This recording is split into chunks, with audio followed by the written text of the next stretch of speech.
Hey everyone, tonight we're stepping into a world that is both closer and stranger than you might expect. The American kitchen of the 1950s, where the rules were many, the expectations were enormous, and the woman standing at the stove was simultaneously the most celebrated and the most constrained figure in the culture. We're talking about the weird, specific, sometimes baffling and sometimes genuinely interesting kitchen rules that 1950s housewives were expected to follow.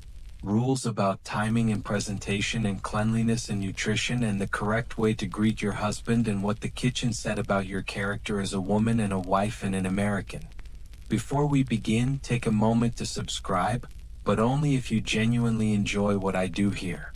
And drop a comment telling me where in the world you're listening from and what time it is for you. Now dim the lights, get comfortable, and let's ease into tonight's journey together. To understand the kitchen rules of the 1950s, you have to understand the world that produced them, because no set of rules exists in a vacuum, and these rules in particular are the product of a very specific historical moment that was, in many ways, deliberately constructed rather than naturally arrived at. The 1950s housewife ideal, the smiling woman in the shirtwaist dress with the perfect roast on the table and the gleaming kitchen behind her, is not a simple reflection of how American women actually lived. It is a cultural construction assembled from post-war anxiety, corporate marketing, Cold War ideology, and genuine social change, all of them combining to produce an image of domestic perfection that was as much a political statement as a lifestyle choice. The Second World War had done something unprecedented to American women. It had put them to work. 6 million women entered the paid workforce during the war years, working in factories and offices and government agencies, doing jobs that had previously been considered exclusively male and doing them well. Rosie the Riveter was not just a propaganda image, she was a real phenomenon, millions of real women discovering capabilities and economic independence that the pre-war domestic ideal had not offered them. And then the war ended, the men came home, and the cultural machinery shifted into reverse with a speed and completeness that is still astonishing to observe. The post-war domestic revival is not simply the result of women being pushed back into the home, though that is part of the story. It is also the result of genuine changes in American life. The baby boom, the move to the suburbs, the explosion of consumer goods, the new prosperity that allowed a middle-class family to buy a house and a car and a refrigerator and a television, that made the domestic sphere both more comfortable and, for many women, genuinely appealing after the hardship of the Depression and the anxiety of the war years. The problem is not that women wanted homes and families. The problem is the ideology that accompanied those things. The insistence that domesticity was not just a choice but the only legitimate choice, that the kitchen was not just a workplace but the measure of a woman's worth. Our three companions tonight are Dorothy, a housewife in a new suburb outside Columbus, Ohio in 1954, who has read all the right magazines and taken the cooking classes and whose kitchen is as close to the ideal as she can make it, and who is simultaneously genuinely proud of her household management and quietly exhausted by the relentlessness of it. There is Peggy, a home economics teacher in a high school in suburban New Jersey, who teaches the kitchen rules to a new generation of girls every year and who believes sincerely in the domestic science tradition that underlies the rules while also, increasingly, wondering about the girls she teaches who seem destined for something other than a kitchen. And there is Ruth, Dorothy's neighbor, who was a bookkeeper before her marriage and who misses the work in ways she cannot quite say out loud, and whose kitchen, despite her best efforts, never quite achieves the standard that the magazines describe, and who has stopped entirely believing that this is her fault. The 1950s kitchen day does not begin when you wake up. It begins, according to the domestic advice literature of the period, the night before, when the good housewife prepares her kitchen for the next morning's work. The dishes are washed and put away, not left to dry on the counter, which is considered unsightly, but dried with a clean dish towel and returned to their designated places in the cupboard. The counters are wiped. The stovetop is cleaned. The sink is scoured. The garbage is taken out. The kitchen is, in short, reset to its ideal state so that the morning can begin from a position of order rather than disorder. The morning itself has a prescribed sequence that the domestic advice books of the period describe in terms that are more operational manual than lifestyle guide. You rise before your husband. This is rule number 1 of the morning kitchen, stated explicitly in multiple advice books and magazine articles of the period, and it is stated with the same matter-of-fact authority as instructions for making a bechamel sauce. The reasoning is twofold. First, a wife who rises first can have herself presentable, hair done, face made up, clean housecoat or dress on, before her husband sees her, which is considered both a courtesy and a duty. Second, rising first means breakfast is ready when he comes downstairs, which means his day begins smoothly, which means he is in a good mood when he leaves for work, which means the day has started correctly.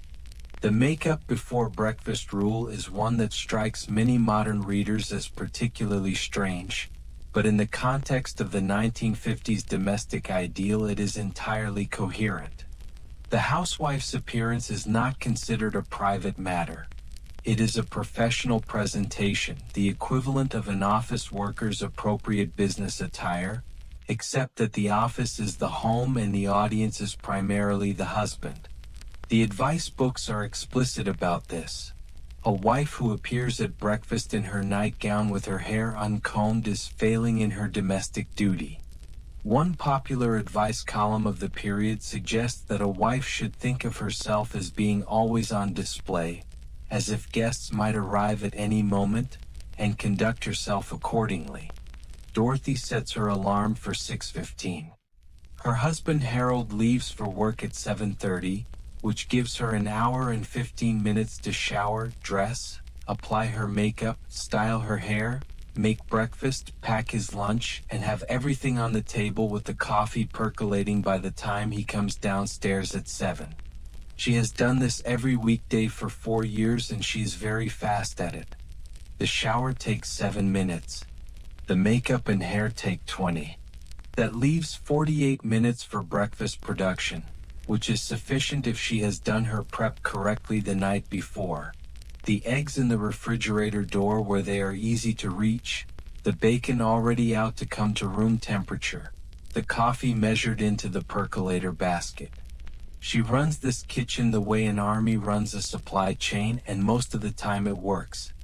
Breakfast itself is governed by a set of nutritional rules that reflect the dietary science of the period. A proper breakfast, according to the domestic science tradition, must include protein, preferably in the form of eggs or meat. It must include a grain, preferably toast or a hot cereal. It should include fruit or fruit juice, ideally fresh squeezed orange juice, which by the mid-1950s has become so strongly associated with the good American breakfast that serving anything else is considered somewhat inadequate. Coffee is essential for the husband. The children get milk. The wife's own breakfast is curiously absent from most of the advice literature. The assumption seems to be that she will eat whatever is left over after everyone else has been served, or perhaps that she does not really need to eat at all, being sustained by the satisfaction of a properly executed morning. The timing of breakfast is as important as its content. The food must be hot when it is served. Eggs that have been sitting on the plate for 5 minutes while you finish packing the lunch are not acceptable. Toast that has gone cold and rubbery is not acceptable. The sequence of cooking must be managed so that everything arrives at the table simultaneously and at the correct temperature. This is a genuine skill. The coordination of multiple cooking processes to achieve simultaneous completion is something that professional restaurant cooks train for years to master, and the domestic advice literature treats it as a basic competency that any properly organized housewife should possess. The implication is that if your toast is cold, it is not a minor timing error but a character flaw. Cleanliness in the 1950s kitchen is not simply a matter of hygiene. It is a moral category. The clean kitchen is the outward expression of the clean woman, clean in the sense of virtuous, ordered, in control of her environment and therefore of herself. The dirty kitchen is its opposite, evidence of a woman who has failed to maintain the standards that domesticity requires, who is perhaps lazy or disorganized or simply not trying hard enough. This moral loading of kitchen cleanliness is not a subtle implication in the domestic advice literature of the period. It is stated explicitly, repeatedly, and with considerable emphasis. The rules of kitchen cleanliness are extraordinarily specific. The sink must be scoured daily with a cleansing powder, not merely rinsed but scrubbed until the porcelain gleams. The garbage pail must be kept covered at all times when not in active use and must be washed with disinfectant weekly, or more frequently if it develops an odor. The refrigerator must be wiped down inside monthly, or whenever a spill occurs, and the coils at the back must be cleaned with a long-handled brush twice a year to prevent dust accumulation that reduces efficiency. The oven must be cleaned after every use in which grease has splattered, which, given the bacon and egg breakfast culture of the period, means the oven must be cleaned frequently. The kitchen floor is its own domain of rules. The correct floor treatment for the linoleum that covers most 1950s kitchen floors is a subject of considerable complexity in the domestic advice literature. The floor must be swept daily, not merely when it looks dirty but every day because invisible dust and crumbs are considered as problematic as visible ones. It must be mopped weekly with a cleaning solution appropriate to the particular type of linoleum, which varies. It must be waxed periodically. The advice books vary on whether this means monthly or quarterly, with a wax appropriate to the finish of the linoleum, applied in thin even coats and buffed to a shine. A dull linoleum floor is a failing kitchen floor. A shining linoleum floor is a point of pride. Peggy teaches a unit on kitchen cleanliness every year in her home economics class, and she is aware that the standards she is teaching are higher than what most of her students' mothers actually achieve in practice. She does not teach the students this. She teaches them the ideal and trusts that the gap between ideal and reality will negotiate itself in their adult lives. What she does tell them, and this she believes sincerely, is that the principles behind the standards are sound. That a clean kitchen is a safe kitchen, that food prepared in a clean environment is safer to eat, that organization reduces waste and saves time. The moral loading she finds less comfortable. She has known women whose kitchens were immaculate and whose lives were miserable, and women whose kitchens were cheerful disasters and whose lives were full of warmth and joy. She does not say this to the students. The most famous and most discussed cleaning rule of the 1950s kitchen is the one that governs what you do before your husband comes home from work. It is sometimes called the Happy Homemaker's Afternoon Ritual, and it goes like this. In the hour before your husband is expected home, you stop whatever you are doing, the ironing, the mending, the baking, whatever the afternoon has been, and you clean up whatever mess has accumulated during the day. The kitchen is tidied. The children are bathed or at least washed. The wife freshens her appearance, hair combed, lipstick reapplied, a clean dress or apron if the current one has become disheveled during the day's work. The house should greet the returning husband in the same condition of order and welcome that it showed him in the morning. The transition from the working day to the domestic evening should be seamless, invisible, effortless seeming. The enormous amount of work that has made the seamlessness possible is not mentioned. Ruth reads the afternoon ritual advice in her copy of Good Housekeeping and feels two things simultaneously. The first is a genuine desire to achieve it, not because she is trying to impress Harold, who she knows will barely notice whether the kitchen is tidy or not, but because there is something appealing about the idea of a household that runs smoothly, a day that ends in order rather than chaos. The second is a profound tiredness at the thought of one more thing to do, one more standard to meet, One more way in which the evidence of her labor must be made invisible so that it appears to have required no labor at all. She does not have a word for this tiredness yet.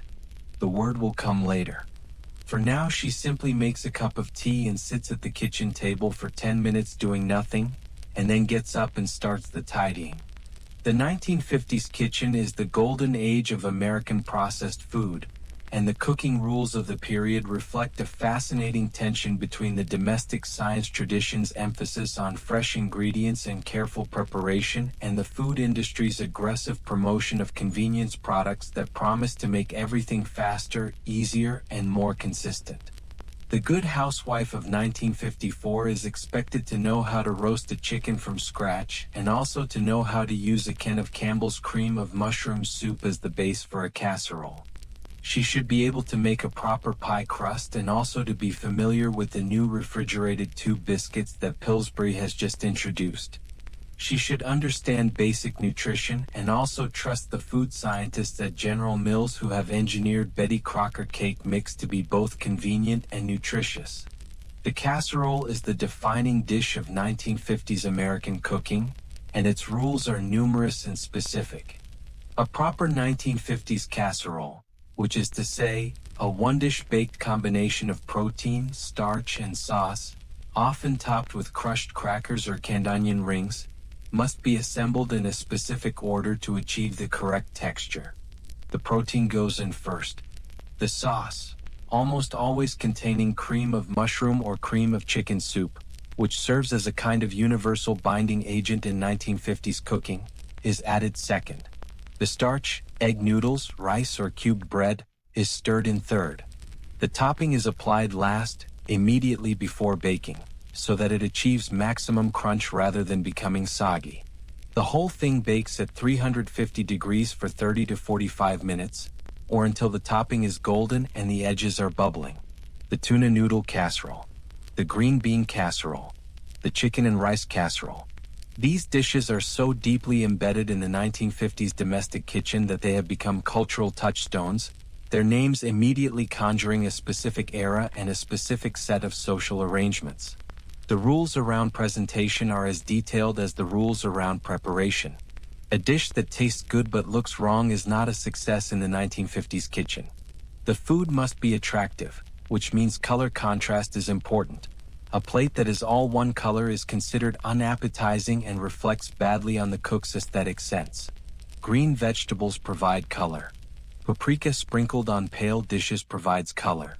Parsley garnishes, which appear on virtually every dish in 1950s food photography regardless of whether parsley has any flavor relationship to the dish, provide color. The domestic advice books of the period devote considerable space to the principles of plate presentation, explaining the importance of height variation, color balance, and the proper use of garnish as if they were instructing aspiring restaurant chefs rather than home cooks. Dorothy has a reputation in her neighborhood for her devilled eggs, which she brings to every potluck and community gathering. She pipes the yolk filling with a pastry bag fitted with a star tip, a technique she learned from a demonstration at the local cooking school, and she garnishes each egg half with a single olive slice and a dusting of paprika. The eggs are always the first thing to disappear from any table they appear on, and Dorothy knows this and is proud of it, and this is not a small thing. In a world where her primary creative outlet and professional expression is the domestic sphere, the devilled eggs are her signature, the thing she is known for, the evidence that she is very good at what she does. She does not think of this as a constraint. She thinks of it as craftsmanship, and she is right. The rules around the dinner party are the most elaborate cooking rules of the 1950s domestic kitchen, and understanding them requires understanding what the dinner party means in 1950s suburban culture. A dinner party is not merely a social occasion. It is a performance, a demonstration of the household's culture, the wife's domestic skill, and the family's social standing. The menu must be planned days in advance. It must include a proper first course, a soup or a composed salad, a main course appropriate to the occasion, side dishes that complement both the main and each other, and a dessert that demonstrates baking skill. The table must be set correctly, and the rules for correct table setting are precise enough to fill several pages of any domestic advice book, covering the placement of forks in relation to each other, the proper position of the water glass relative to the wine glass, the correct folding of the napkin. The timing of the dinner party meal is its own challenge. Everything must arrive at the table hot and at the correct moment. The host, which is to say the husband, should not be made to wait once he has called his guests to the table. The wife must manage the kitchen alone, since hiring help is beyond most middle-class budgets, which means she must coordinate the timing of multiple dishes, monitor the oven and the stovetop simultaneously, attend to her guests between courses, and maintain the appearance of effortless ease throughout. The appearance of effort is considered a flaw. A hostess who is visibly exhausted by the dinner she has prepared has failed in a specific and documented way. The advice literature is clear that a good hostess makes her guests feel that the dinner has been no trouble at all, even when, as is almost always the case, it has been considerable trouble.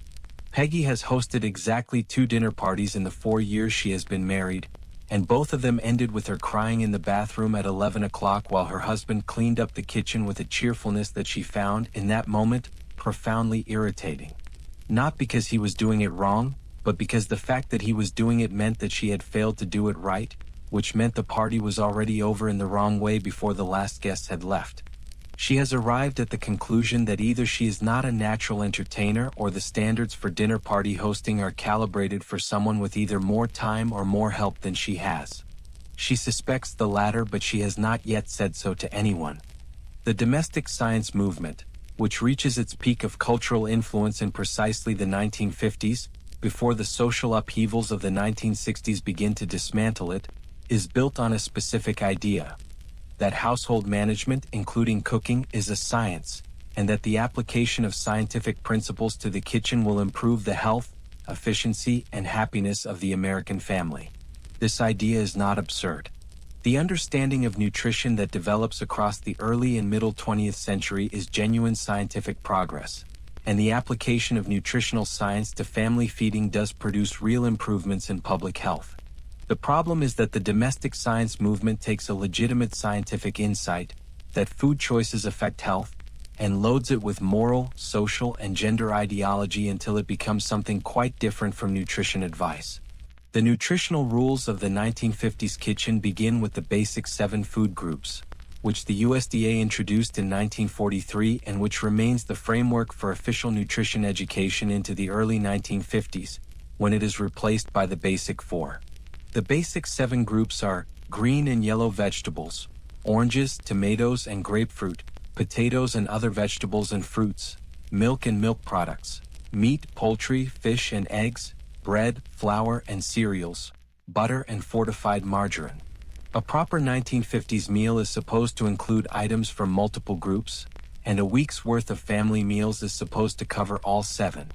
The housewife is responsible for knowing these categories, planning meals that meet their requirements, and executing those meals on a budget that rarely allows for waste. The rules around protein are particularly specific, reflecting the era's belief, supported by the domestic science establishment and enthusiastically promoted by the meat industry, that animal protein is the foundation of a healthy diet. A proper dinner must include a protein at its center, and that protein should ideally be meat. The advice literature of the period is emphatic on this point.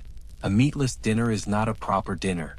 Eggs or cheese may substitute in emergencies, but they are understood as substitutes. Lesser options deployed when the meat budget has been exhausted or when the butcher was out of the required cut. The proper serving sizes for meat are prescribed with scientific-sounding precision. The adult male requires a larger portion than the adult female, who requires a larger portion than the child. The housewife's own portion is, again, an afterthought. The rules around vegetables are complex and, from a modern perspective, somewhat counterproductive. The domestic science tradition is deeply suspicious of raw vegetables. Salads are tolerated as a first course but not considered serious food, and the preferred preparation method for most vegetables is boiling, often for considerably longer than modern nutritional science would recommend. The green beans that appear on the 1950s dinner table have typically been cooked for 20 to 30 minutes and have lost much of their nutritional content along with their color. The domestic advice books explain this preference in terms of digestibility, Overcooked vegetables are easier for the body to process than undercooked ones, which was the nutritional consensus of the period, and which is now understood to be incorrect. Dorothy follows the nutritional rules with the same systematic attention she brings to everything else in her kitchen. She plans the week's menus on Sunday afternoon, consulting the basic 4 chart that is pinned to the inside of the cupboard door, making sure each day's dinner covers the required categories. She keeps a budget notebook in the kitchen drawer, every grocery purchase recorded, every weekly total compared to the budgeted amount, and she can tell you without looking it up what she spent on food in any week of the past 3 years. This is not obsessive. This is competence applied to a genuine challenge, feeding a family of 4 on a household budget that requires careful management. Ruth, who has not planned her menus, who buys whatever seems appealing at the grocery store, who sometimes discovers on Wednesday afternoon that she has spent the week's food budget and there are still 4 dinners to make. Ruth understands exactly what Dorothy's Sunday afternoon planning is worth. The vitamin supplement rules of the 1950s reflect a period when the nutritional supplement industry is in its early and enthusiastic expansion, and when the domestic science establishment and the marketing industry have converged on the idea that the American diet, however carefully planned, is probably deficient in something. Every member of the family should take a multivitamin. The children should take vitamin D, particularly in winter.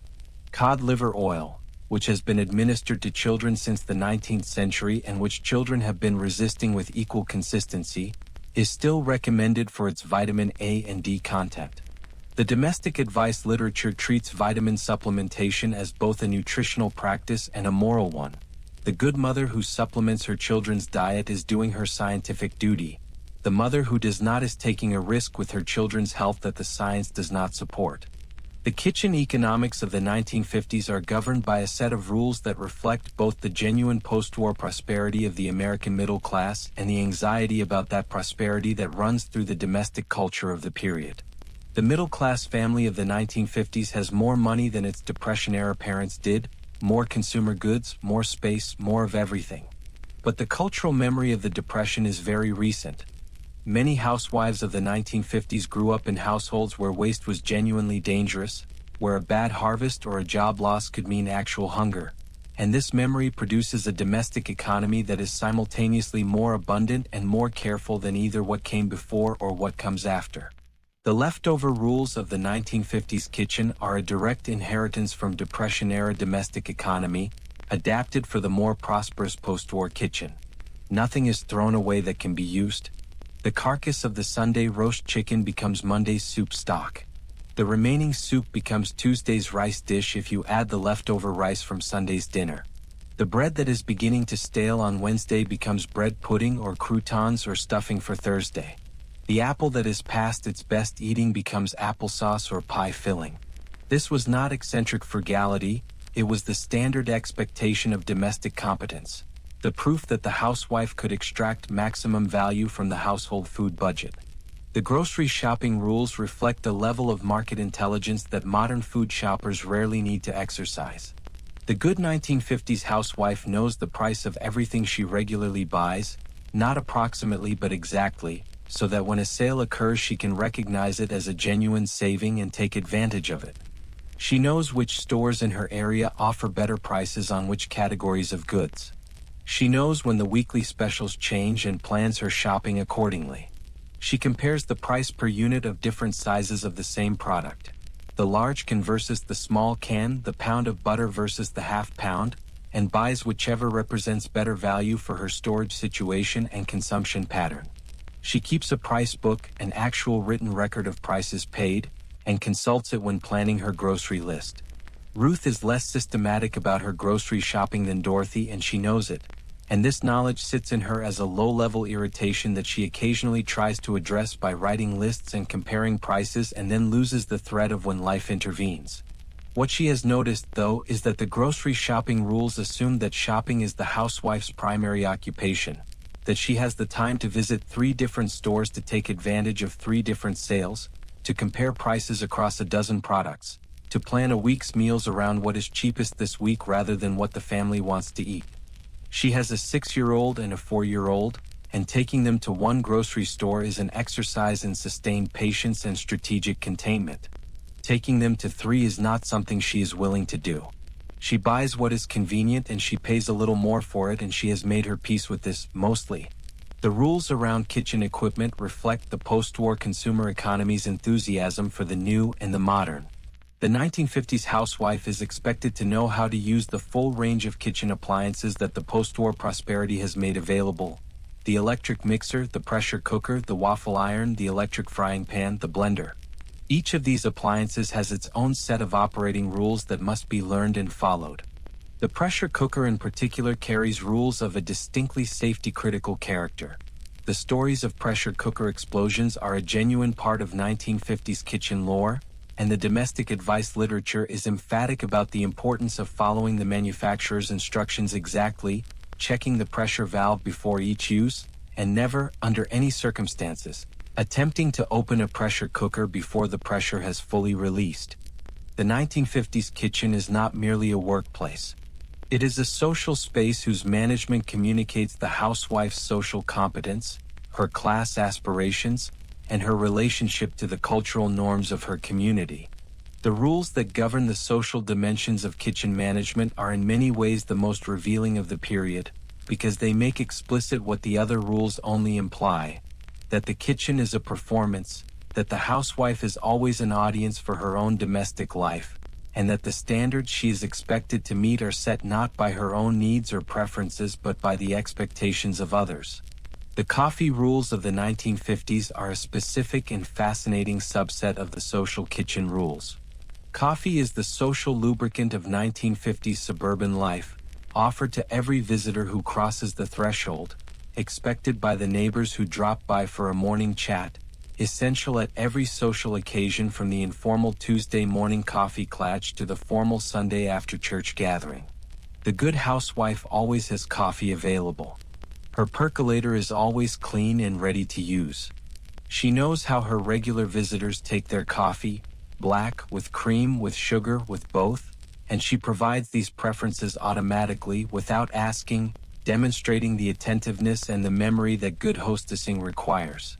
The coffee klatch, the informal gathering of neighborhood housewives for morning coffee and conversation, is both a genuine social pleasure and a social obligation in 1950s suburban culture, and it comes with its own set of kitchen rules. The hostess must provide not just coffee but also something to eat: a coffee cake, a plate of cookies, a quick bread, because providing only coffee is considered insufficiently welcoming. The kitchen in which the klatch is held must be clean and presentable, not necessarily immaculate, because an overly formal kitchen suggests that the hostess has been cleaning specifically for the occasion, which implies that the kitchen is not usually this clean, which reflects poorly, but comfortably tidy, the kind of casual order that suggests the kitchen is always like this. Dorothy enjoys the coffee klatch. It is one of the few parts of her domestic week that is straightforwardly pleasurable rather than obligatory. She likes the women in her neighborhood and she likes the conversation, the gossip about the new family on Elm Street, the shared complaint about the school board's new policy, the discussion of which television programs are worth watching and which are not. She likes providing a good coffee cake and seeing it appreciated. What she is less comfortable with is the specific social performance of the klatch, the careful management of what you reveal and what you conceal, the way the conversation moves around certain topics by tacit agreement, the unspoken rules about what can be said and what cannot. You can complain about your husband in a specific register: the affectionate frustration, the rueful acknowledgement of male helplessness in the domestic sphere, but you cannot say that you are sometimes genuinely unhappy. That is not something the klatch accommodates.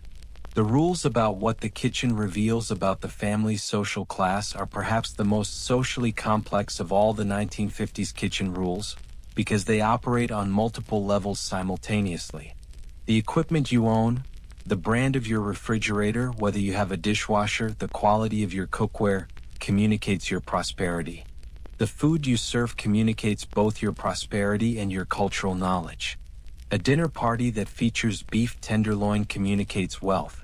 A dinner party that features properly executed French dishes, beef bourguignon, coq au vin, communicates not just wealth but cultural aspiration. the willingness to invest time and effort in the pursuit of continental sophistication.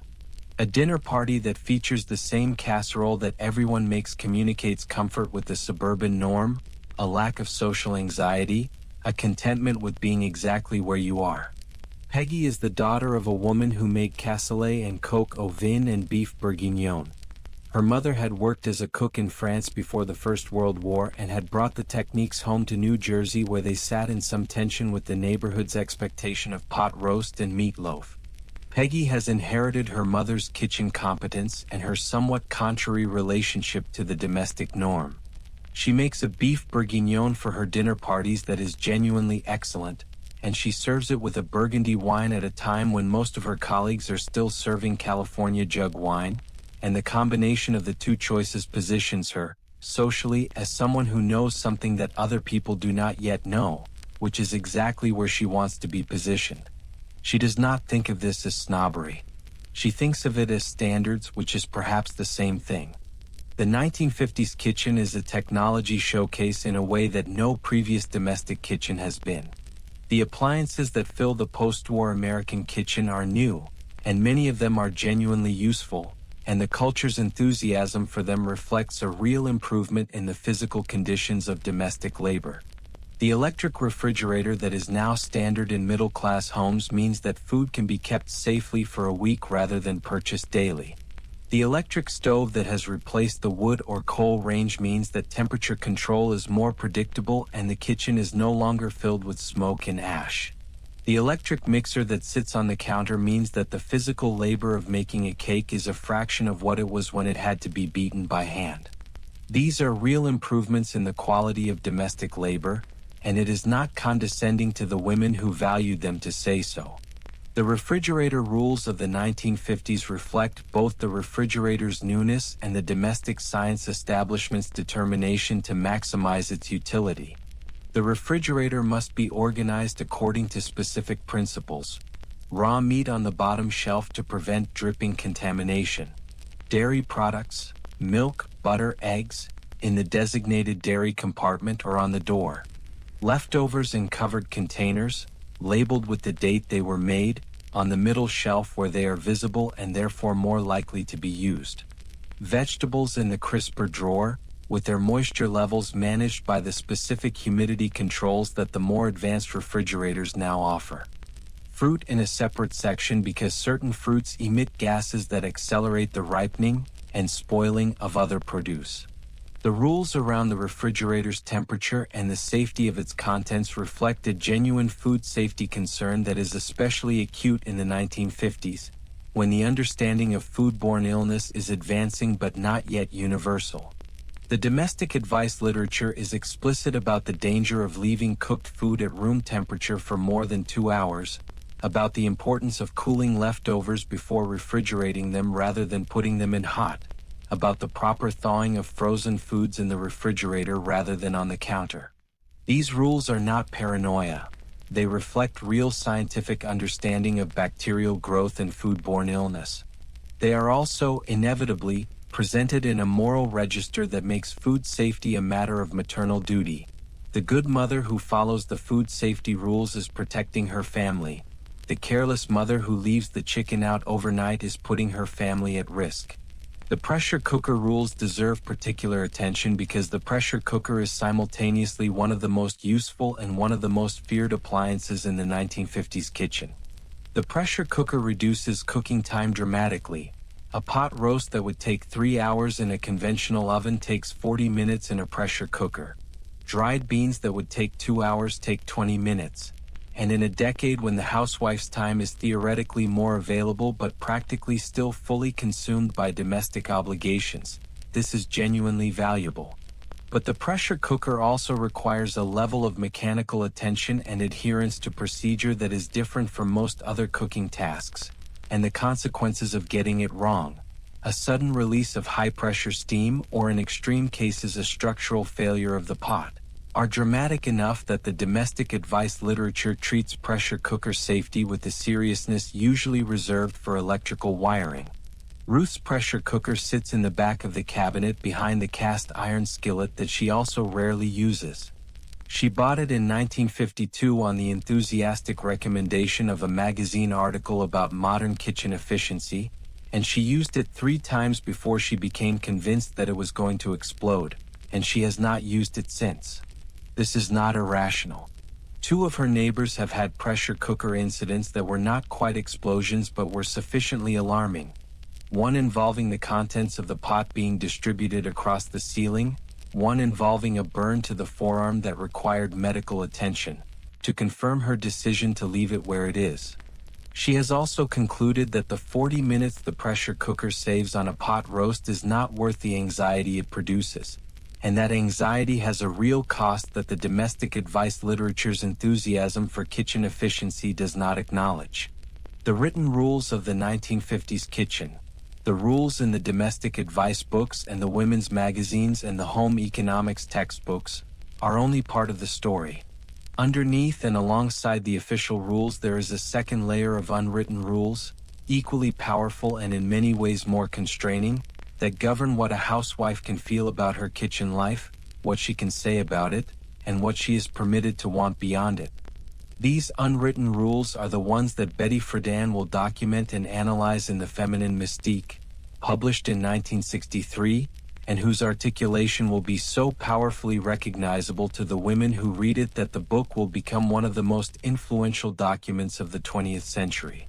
But in 1954, when Dorothy and Ruth and Peggy are living the rules, the feminine mystique does not yet exist, and the unwritten rules operate largely without a name. The first unwritten rule is that the work must appear effortless. This is different from the written rule that the kitchen must be clean and the meals must be hot and the husband must be greeted pleasantly. The unwritten version is more specific. The labor that produces these outcomes must be invisible. A wife who complains about how hard she has worked to produce the dinner is committing a social and domestic violation. A wife whose fatigue is visible at the dinner table is failing in a way that the written rules do not quite capture but that everyone recognizes. The ideal is not a woman who does a great deal of work.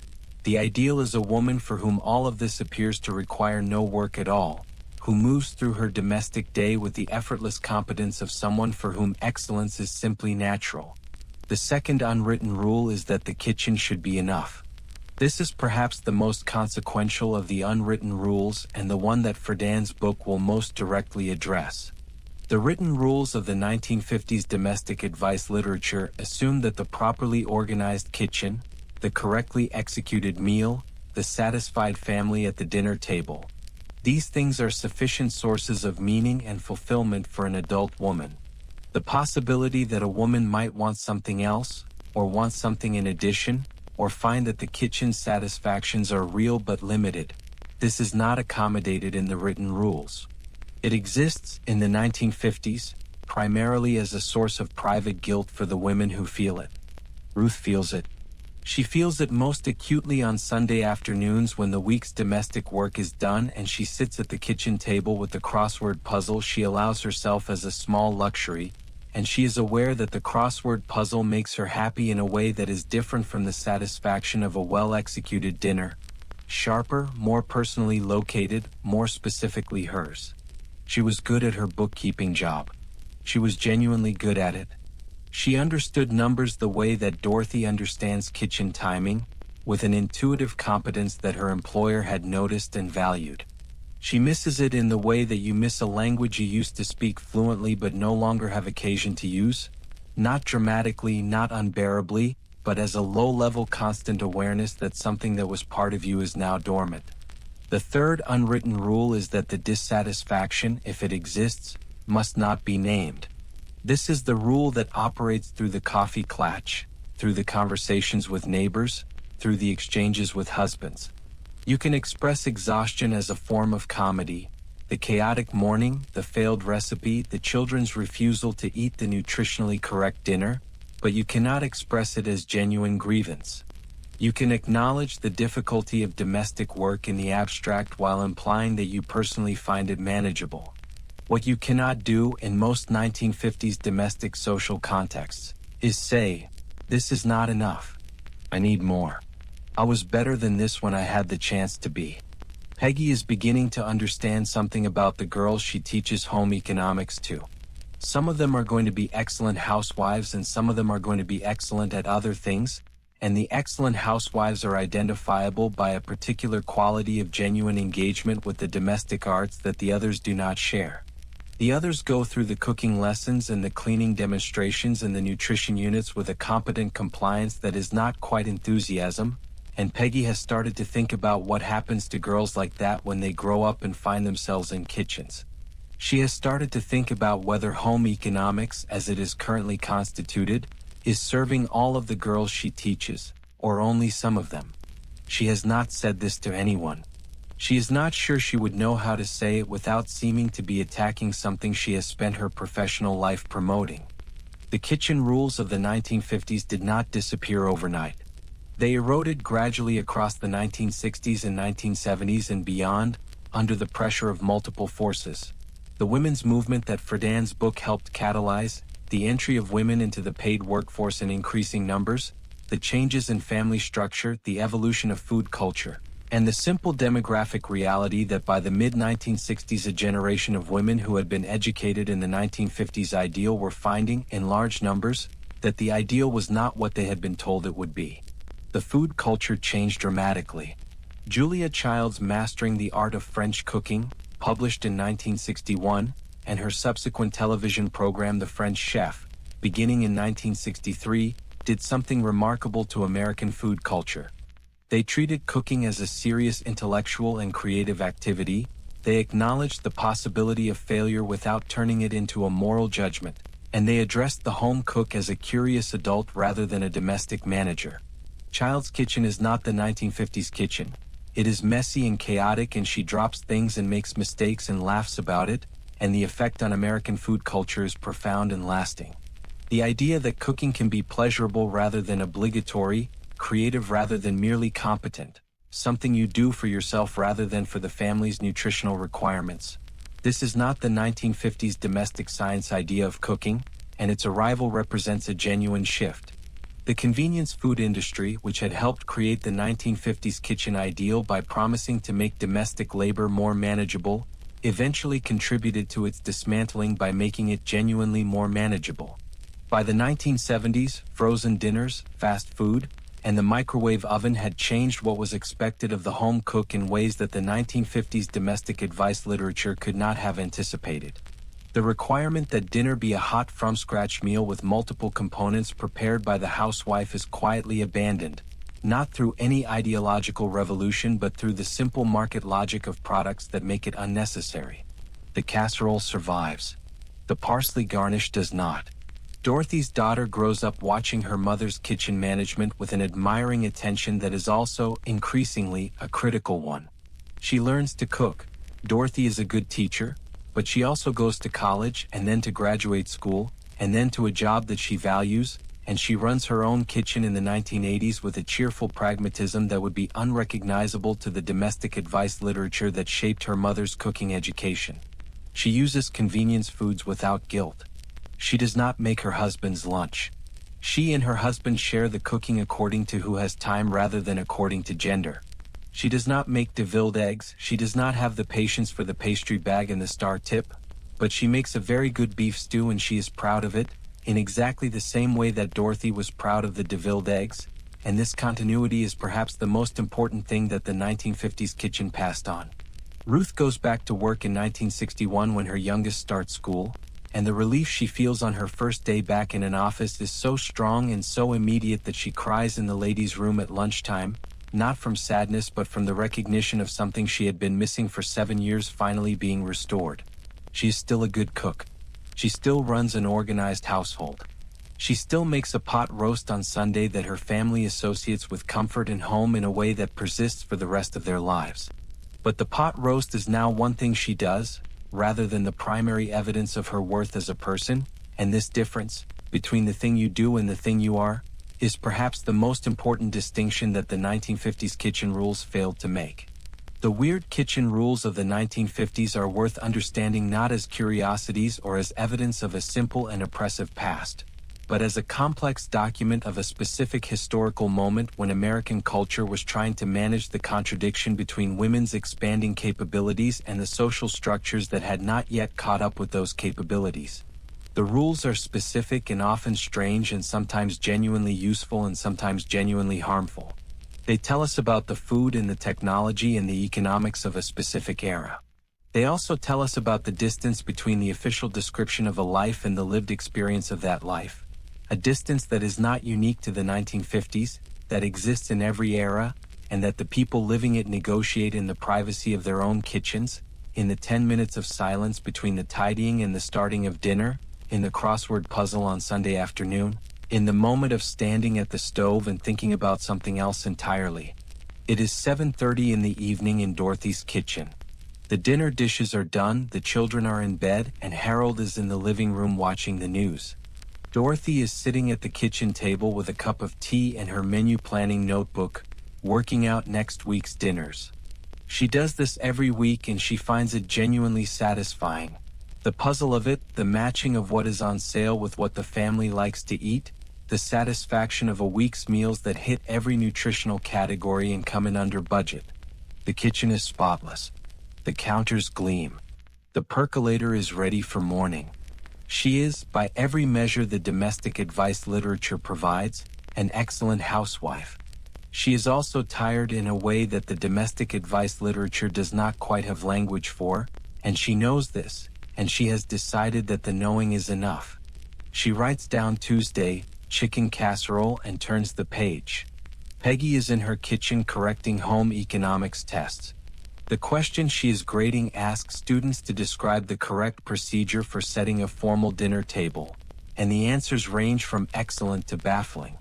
One student has placed the dessert fork between the dinner fork and the salad fork, which is wrong, and another has not included a bread plate at all, which is also wrong, and a third has produced a diagram of such precision and beauty that Peggy spends a moment simply admiring it before writing A at the top.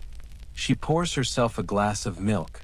She is trying to follow her own nutritional advice, and thinks about a conversation she had today with her department head about the possibility of adding a unit on basic financial management to the home economics curriculum. She is going to propose it at the next faculty meeting. It will probably be rejected. She is going to propose it anyway. Ruth is washing up after dinner, which she is doing now rather than last night because last night she was too tired and this morning there was no time, and this afternoon she took the children to the park because it was a beautiful afternoon and the dishes could wait. The dishes have waited. The kitchen is not spotless. There is a ring from the coffee cup on the counter that she will address in a moment. There is a splash of tomato sauce on the stovetop that has dried and will require some effort to remove.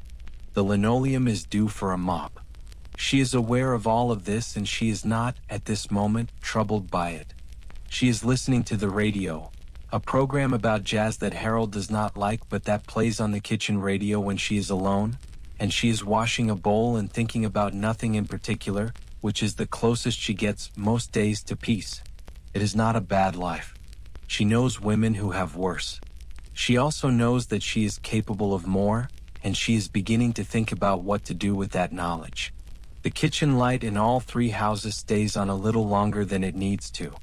3 women in 3 kitchens in 3 versions of the same decade, each of them doing the work that the decade asks of them, and each of them, in their own way, negotiating the distance between the life they were told to want and the life they are actually living. The rules were many. The kitchens were real. The women who stood in them were more complicated than the rules knew how to measure. This has been Midnight Chronicle. Sleep well wherever in the world you are tonight.